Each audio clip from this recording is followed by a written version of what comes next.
ఫిబ్రవరి 19న BRS విస్తృత స్థాయి సమావేశానికి కేసీఆర్ హాజరైన విషయం తెలిసిందే. పార్లమెంట్ ఎన్నికల తర్వాత కేసీఆర్ తెలంగాణ భవన్కు రావడం ఇదే తొలిసారి. అయితే ఈ సందర్భంగా కేసీఆర్ను చూసేందుకు కార్యకర్తలు భారీగా తరలివచ్చారు.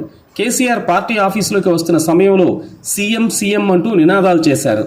ఈ సమయంలో స్వల్ప తోపులాట సైతం చోటు చేసుకుంది. దీంతో కేసీఆర్ పార్టీ కార్యకర్తలపై అసహనం వ్యక్తం చేశారు.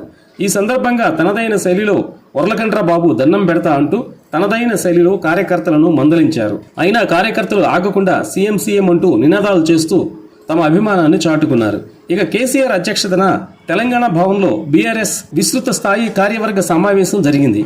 ఈ విస్తృత స్థాయి సమావేశానికి పార్టీ వర్కింగ్ ప్రెసిడెంట్ కేటీఆర్తో పాటు పార్టీ రాష్ట్ర కార్యవర్గం, జిల్లా పార్టీ అధ్యక్షులు, శాసనసభ్యులు, మాజీ ఎంపీలు, కార్పొరేషన్ చైర్మన్లు, జిల్లా పరిషత్ చైర్మన్లు, డీసీసీబీలు, డీసీఎంఎస్ అధ్యక్షులు, పార్టీ నియోజకవర్గం ఇన్ఛార్జీలు హాజరయ్యారు.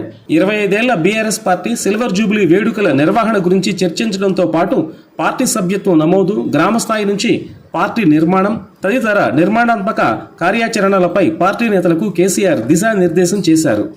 దీంతో పాటు స్థానిక ఎన్నికల్లో ఎలాంటి వ్యూహాలు అవలంబించాలన్న అంశంపై నేతలకు, బీఆర్ఎస్ క్యాడర్కు ఓ క్లారిటీ వచ్చింది.